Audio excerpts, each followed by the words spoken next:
Hello, welcome to the first video of the chapter System of Particles and Rotational Motion.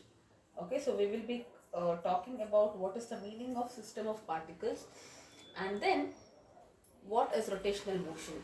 Okay, so you have done motion in 1D, motion in 2D, where we had done only translational motion. The object is going in a straight line or in a plane. But now we are talking about a special kind of motion which is rotational motion. There are a lot of terms associated with this. We are going to learn about vector product, so many things. Very interesting chapter. Lots of visualizations, lots of numericals, lots of derivations. Alright, so let's start with this. So first of all, what is a system of particles? As the name of the chapter tells you. What is the meaning of system of particles? Okay, so it just refers to a group of particles. Group of particles that can be identified and distinguished from one another. Very well distinguished. Like for example, if I consider this marker, I can call it to be a system of particles because it is made up of different particles and each one is different.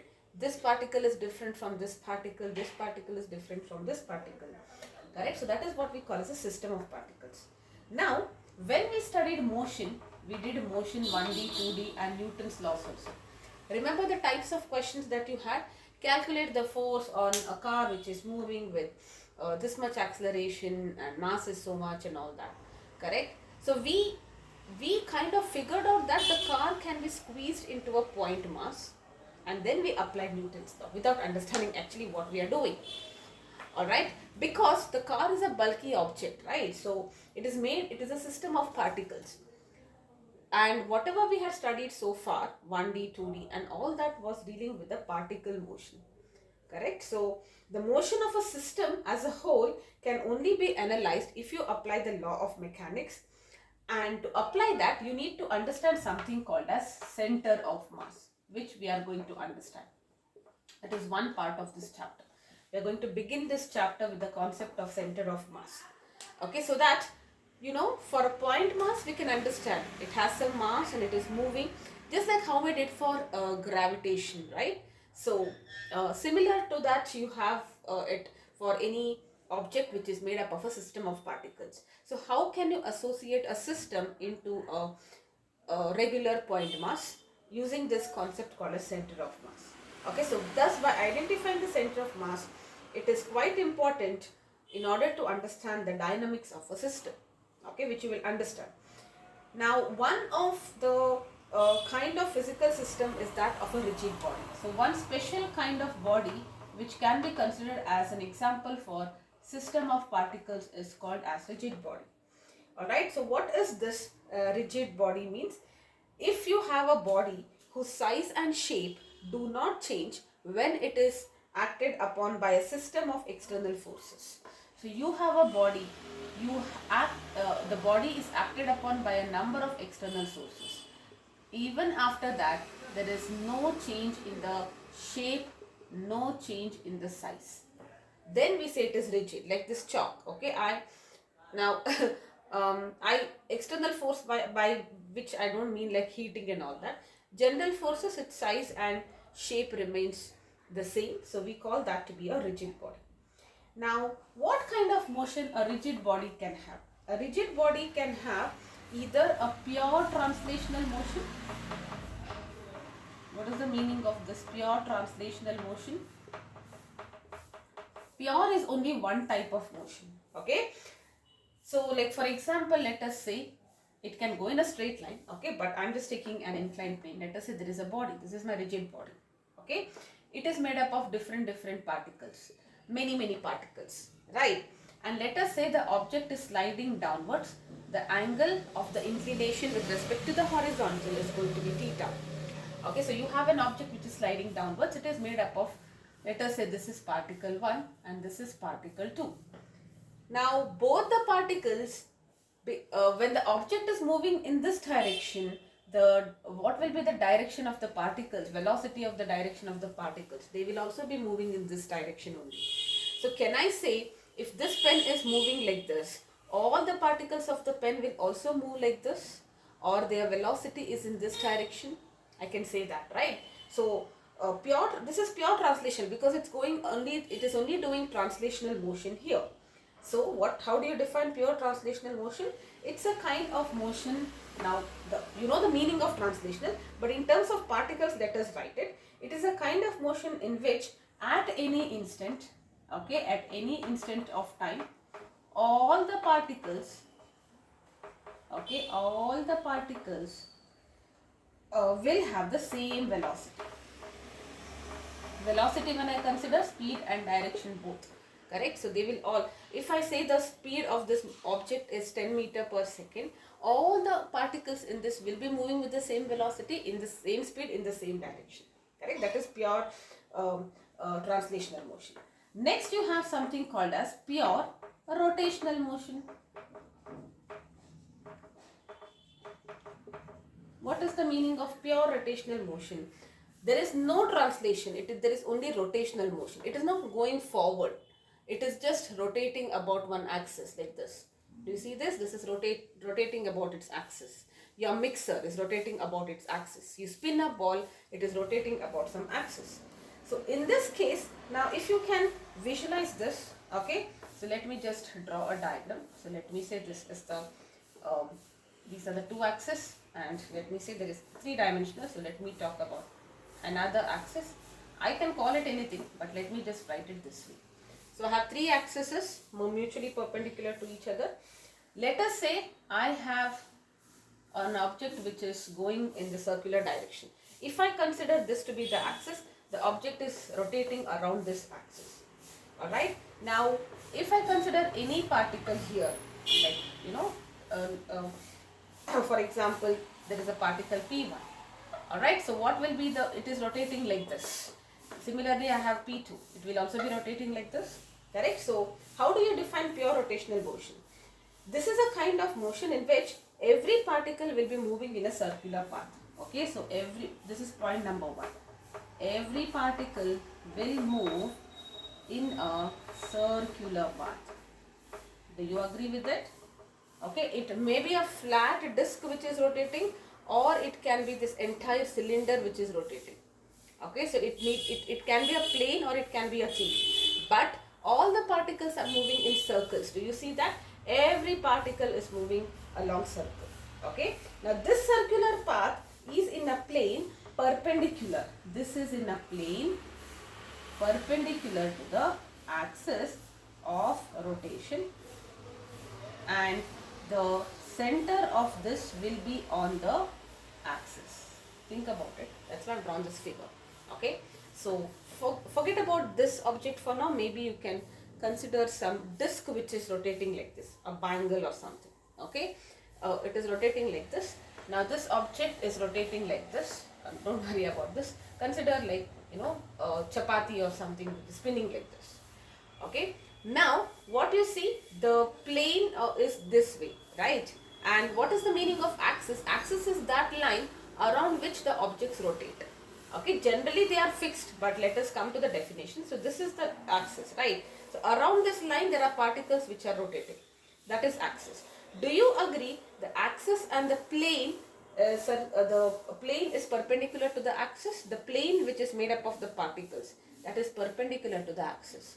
And the center of the circular path is here. The center is on the axis. Correct? So this is what is the definition of pure rotational motion. Alright, and every particle, now about the velocity maybe will come a little later once we are done with linear velocity and angular velocity. Linear velocity is not the same for rotational motion. You have already studied that, right? Here the velocity will be like this, here the velocity will be like this. I'll just write the point now. So V is not same, unlike your translational motion. Here all the objects were moving with the same velocity. Here it is not same because the velocity is given since the particles are making circular motion, correct? The particles are making circular motion, so velocity of the particle at every instant is changing. It is given by the tangent. But there is something called as angular velocity which will be the same. You have studied in UCM. What is this angular velocity? What is the rate of change of angle?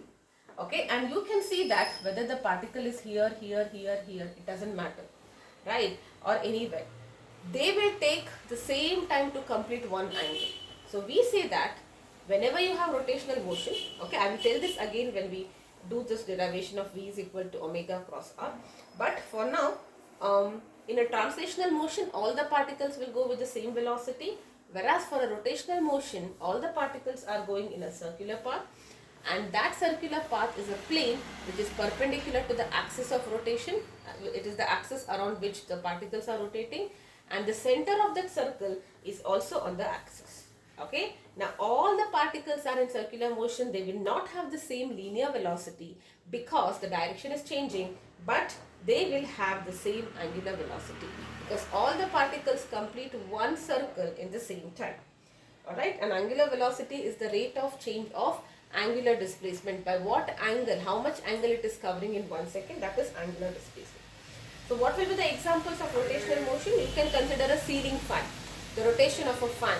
There is a stick from which you have a fan blades, right? Here you have 3 fan blades. The stick can be considered as the axis and the fan blades are rotating around this. You can also consider the example of a potter's wheel. They are all examples for pure rotational motion. Okay, now most of the cases you see this axis of rotation to be fixed. Okay, so let me write it. In most of the cases you see that the axis of rotation is fixed. It is not moving. The fan stick, does it move? No, it is stationary. Correct? Similarly, visualize anything if you are rotating. So that axis is most of the times fixed. It can be a fixed line generally or a fixed point also it can. But there are some times wherein this axis of rotation itself is moving. That is a slightly complex kind of rotational motion. For example, visualize the spinning of a top. You have studied, you have played with the top. You know what is a top? You when you were a kid, you put it on the floor, you spin it like this and it rotates like this. Does it continue to rotate like this? So it keeps changing, it keeps slanting and then it falls down, right? So what is happening? See, this is nothing but the axis of rotation because the top is rotating like this. But this axis of, and this is the point of contact, correct? So this is the point of contact. Now what is happening to this axis? This axis is not fixed because the top after some time will go to this direction. It will come here and finally fall down. So do you see this axis of rotation itself is turning around this vertical line as if it is sweeping a cone, right? So the axis of the spinning top moves around a vertical through one of its point of contact with the ground and it sweeps a cone. So I hope you are able to visualize. So if you consider this to be the top, okay, so it will spin like this, but it will keep turning, meaning, you know, as it when you, it's difficult to show, but try to visualize this. It is not that only that it is spinning like this. It will change its position because it's only one point is in contact. If 2 points were in contact, it will move like this, correct? It is not moving like this. Only one point is in contact with the ground. So it will first spin like this and then it will make an angle and then again vertical, again vertical. So do you see that axis of rotation itself is making, it's not fixed here, it is moving around a vertical, sweeping a cone, and the point of contact is with the ground. Similarly, if you have a stand fan, pedestal fan, okay, so I hope you have seen the pedestal fan. Okay, so this is the stand of the fan, correct? And let us say there is a fan here. Okay, so it has 3 blades like this and this is your fan. This is the axis of rotation, correct? Because the fan is rotating like this. Imagine this to be the stick which is coming out. The fan is rotating like this. And have you seen this stick itself moves like this? Because you need to provide air to all the people in the room. Because if this is not moving, then only who is in the center will be getting air, right? What about the person who is on this side? He will not get air. So have you seen these kind of fans wherein this stick moves and there is a fan attached to it and that also moves. So the axis of rotation itself is making a circular path if every full thing is allowed, otherwise depending on how the machine is designed, correct? So these kind of movements of the axis of the top around the vertical is called as precession.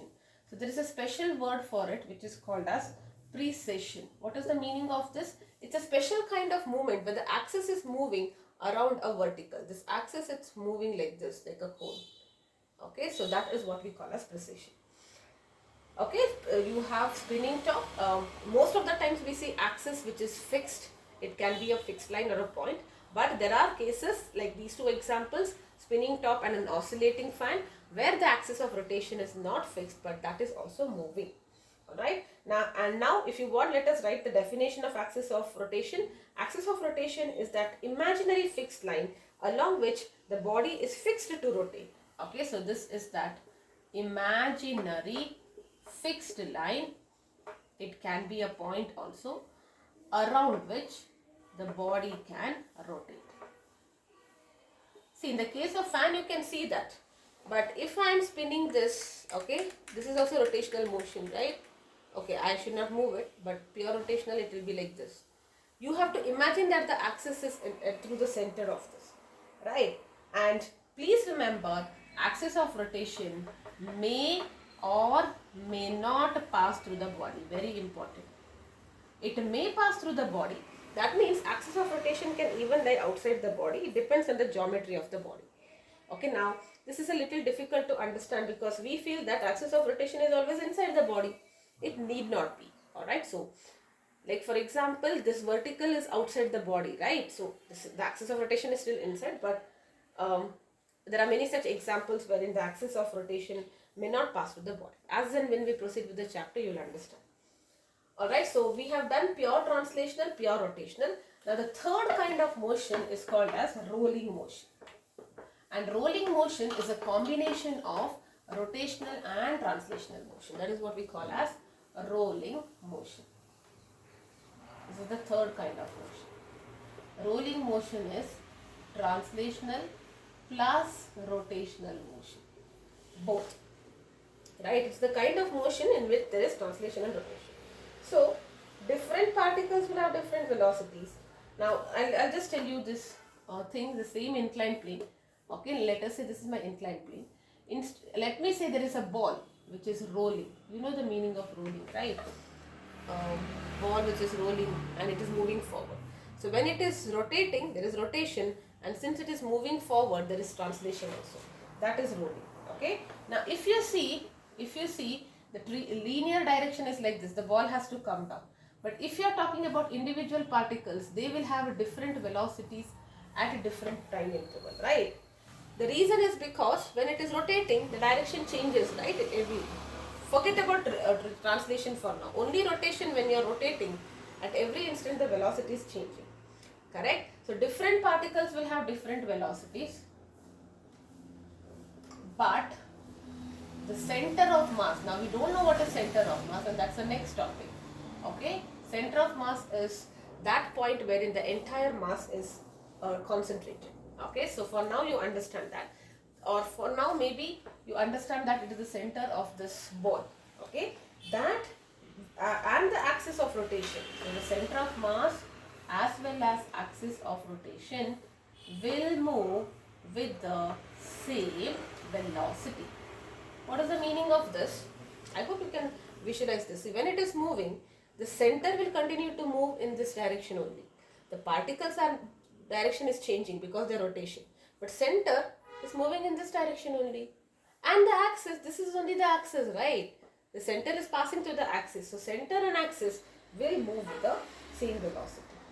Right? So this is what we call as rolling motion. So you have pure translational motion, all the particles have the same velocity, and then you have pure rotational motion where every particle will move in a circular path. The plane is perpendicular to the axis and it also contains the center.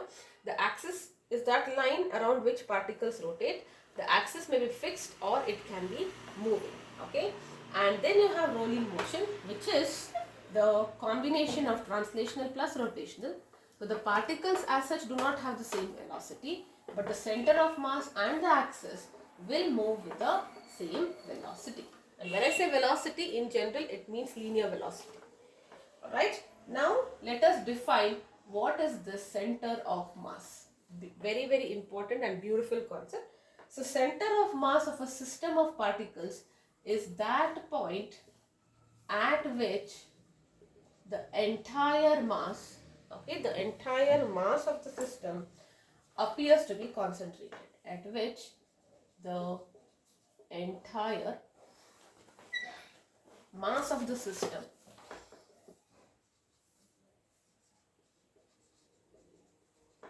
is concentrated.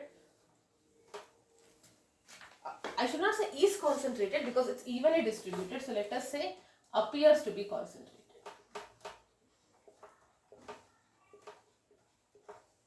Okay, and it moves as if external forces were applied on it. Okay, so this is the definition. Okay, so what is, for example, now it may not be a circle, it can be any object. Okay, so I will just take a circular object. Let us say this is not a hollow object, it is a filled object. Let us say a disc. Okay, let us say there is an iron disc. Disc means it is all filled with material, it's not hollow. Okay, now do you agree the mass actually is distributed throughout? There is mass here, there is mass here, mass is throughout distributed. But there is one point, it is like as if I squeeze this, okay, if I squeeze this, let me say this is weighing 100 gram, okay, I will be squeezing this and making it to a point which is also measuring 100 grams. So if we can visualize that, this point whose mass is same as this is what we call as the center of mass. And depending on the, usually if it's a regular geometry, it will be the geometrical center. Otherwise, there are ways to figure out how to find the center of mass. Okay, so center of mass is that point. Like for example, if I say my hand is one object, correct? So if the entire mass I say is concentrated here, then this becomes the center of mass. Okay, so that means if I squeeze this, I will get 1 point mass whose weight is equal to the weight of the object. That is the center of mass. Now in this, this is the first actual topic which we are going to learn. We will be understanding how to find the coordinates of center of mass for different cases. We need to find how to find the center of mass. Okay, fine. Center of mass is that when you squeeze something and make it a point mass, whatever is such that the masses become equal, that is called as the center of mass. Alright. How do you find it? You have so many cases. Okay, in the first case, you have to find the center of mass for a two particle system. We will go step by step, and that is how it is given in your textbook also. First two particles, then two particles in a straight, many particles in a straight line, then many particles in a plane, then many particles in 3D.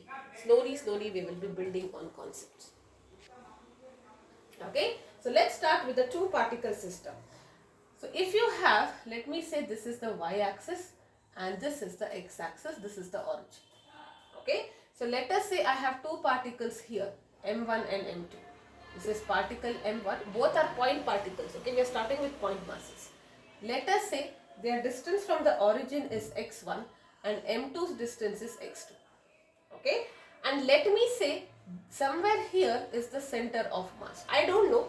Okay, so that means if I squeeze both of them at this point, they will become one or it will be an equivalent mass. Okay, so somewhere I am marking. And let us say this center of mass will be at a distance of x from the reference point. Alright, so now if you have a system like this where you have two masses separated by two distances, there is a center of mass of that system which is at a distance x from the reference. So this distance of the center of mass x is given by m1 c1 plus x2 divided by m1 plus m2. What is this? If you have done this year, we haven't done statistics yet, but in mathematics when you study statistics, you know this is nothing but mass weighted mean. It is the mean, right? Sum divided by number, something like that. Okay, but you are multiplying it by mass also. So we say it as mass weighted mean, okay, of x1 and x2. Alright. Now, is this clear? So if I have two particles, there is a center of mass. What is the distance of the center? Where is that center of mass located? At what distance from the reference? It is nothing but m1 x1 plus m2 x2 divided by m1 plus m2. Suppose if the masses are same, then x will be equal to mx1 plus mx2 divided by 2m. M and m gets cancelled, so it is x1 plus x2 by 2. What is the meaning of this? It is exactly in between. Correct? Let me say this is my reference. Now you can choose your own reference. No problem with that. Okay? So there is a particle 1, there is a particle 2. Let us say they both are like 1 kg, 1 kg, same mass. Okay, and if I say this is 5 and this is 10, you can easily figure out that the center of mass is at 7.5. Exactly in between 5 and 10. What is this distance? 5, right? Which is 2.5. From this point it will be 7.5. Okay, so it's exactly lying between. If you say there is, we will be doing this derivation, there is a rod of 10 centimeter length, its center of mass will be at 5 centimeters or midpoint. Okay, so that is what we got. Okay, so we did a center of mass for a 2 particle system. Now let us say if there are n particle system, how do you find the center of mass for a n particle system? 2 particle we did m1x1 plus m2x2 divided by x1 plus m1 plus m2. Okay, the second case is if there is a system of n particles, not just 2 particles, extended system. Okay, and the condition is that they are all lying on a line. Let us say they are lying along the x-axis. Okay, so you have a reference, you have m1, you have m2, you have m3, you have m4. I don't know, I'm just randomly saying this here will be the center of mass. Why it should not be between it? Only if they are equal it will be in between. Otherwise it will be more on towards the mass which is where there is more weight. Anyways, we'll come to that. Okay, so this is my origin. So let me say this is x1, this is x2, this is x3 and this is x4. Okay, and this is my center of mass. It is at a distance x. So what do I get? X m1x1 plus m2x2 plus mn xn divided by m1 m2 plus mn. Okay, where this denominator is nothing but we can write it as sigma mi in general, correct? And this is equal to capital M, which is mass of the system. When I say m1, m2, m3, it is nothing but individual masses. Okay, if I do the addition of individual masses, you will get the total mass of the system. So if you have a system of n particles, you just extend the same thing, nothing much. Alright, now let us say, what if you have a system of particles in a plane? Okay, system of particles. For simplicity, let us take 3 particles. Okay, and the same can be extended in a center of mass of 3 non-linear or in a plane. This is in a plane, non-linear. Alright, so let us assume now, let us take this is y-axis, origin, x-axis. Let us say there are 3 particles on this plane. Okay, so let me say this is m1, somewhere here is m2, somewhere here is m3. Okay, so we are taking this. Now let's see, in the previous questions we took the distance. Now because it is in a plane, we will take the coordinates, correct, which is nothing but the distance from both the axes. Okay, so this is x1, y1, x2, y2, x3, y3. Alright, now what will be the center of the mass? The center of the mass, let us say it is somewhere here, I don't know, I'm just writing this. And this center of mass will also have 2 coordinates x and y, correct? X is the x distance and y is the perpendicular distance from the x axis, you know that. Alright, so we are now trying to find the center of mass in terms of x and y, where x and y are the coordinates of the center of mass. So how do you get the, it is nothing but, see, x coordinate means you will do m1x1 plus m2x2 plus m3x3. Okay, where it is talking about their x coordinates, divided by 3, oh sorry, divided by m1 plus m2 plus m3. This, using this you will be getting the x coordinate. Let us say how do you get the y coordinate.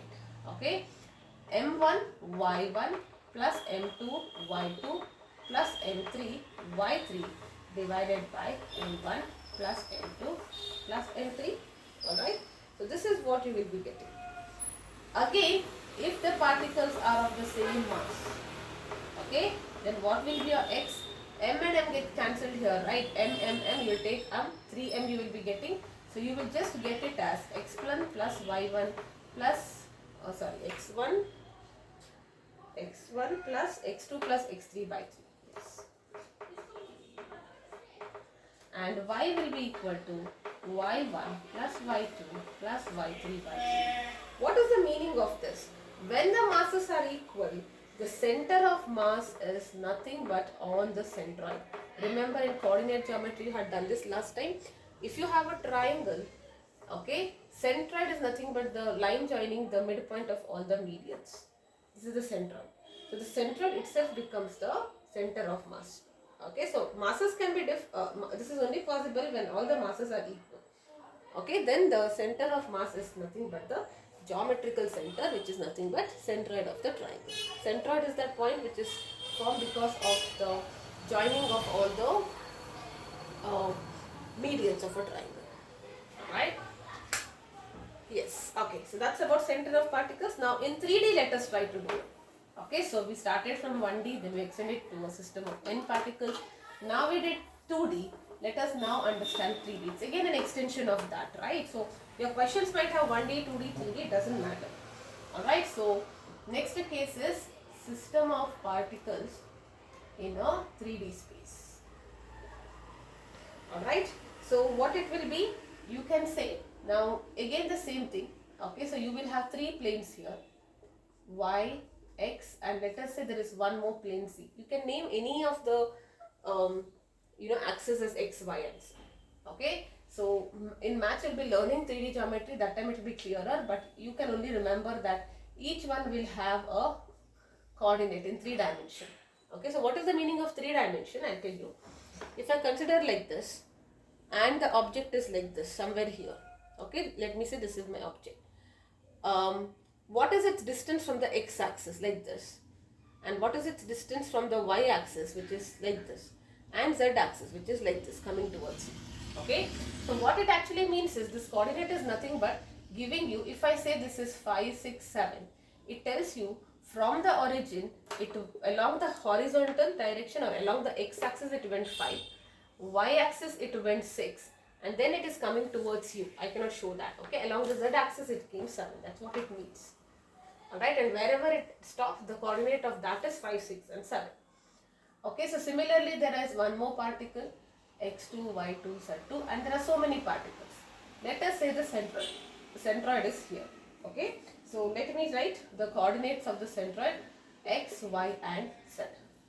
Alright, so how will you get the x coordinate of the centroid? This is of this center of mass, not centroid. This is center of mass. Okay, so how do you find the center of this center of mass? Not center, what am I saying? Yes, this is the center of mass. You have to find the x coordinate. What will be the x coordinate? m1 x1 plus m2 x2, so on up to mn xn and m1 plus m2 up to mn. Correct? So can I write it in the short form like it is sigma, see 1 1 1, right? So I will write it as I, okay, into mi, where I is from 1 to n. So I'll write it this way. And what is this summation? I told you this is total weight. So I can also write it like this, divided by capital M, where capital M is the total mass of the system.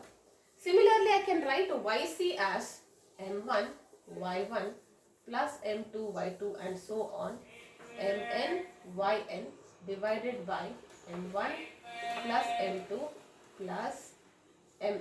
And what will this be?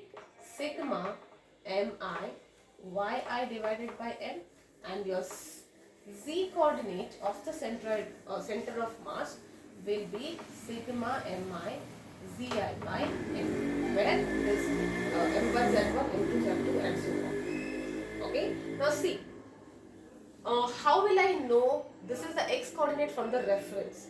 Correct. Now every time, instead of going and understanding the x coordinate, let us say from the origin, okay, I will have individual position vectors.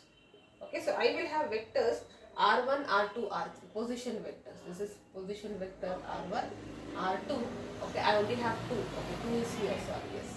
This is r2, and this will be the position vector r. Everything you are writing in capital, so maybe we will write capital. Okay, so I can also write this position vector as xi cap, this is capital Y, right? You know the meaning of this, right? So position vector means, let us say this point is here, okay, in the plane. I have to actually show it in 3D. So what is the meaning of that? It is nothing but how many times you have gone in the x direction plus how many times in the y and how many times in the z. That's what it tells you, right? That's all. So this is r vector, correct? And what are all your small r1 vectors? These are all small and small 2 vectors. It is nothing but the individual coordinates. See, r vector is nothing but, r vector of a coordinate is nothing but that coordinate into the direction. That's all. So what will be the coordinates? x1, x2, x3 and so on, right? So that's all. Alright, where I vector is a unit vector along x-axis, j vector is the unit vector along y-axis, and k vector is the unit vector along the z-axis. Okay, so this is how you will be getting. So remember all these formulas. I have to do 2 more formulas, that is center of mass of a continuous body, that is a continuous distribution, center of mass for a uniform rod, and then we can start with the numericals. Okay, so little bit numericals we do, and we have to proceed. There are 2 or 3 topics related to center of mass, and then we will talk about the concepts of rotation. Alright, so anything, if you are not clear, you can always ask. Yes, bye bye for now.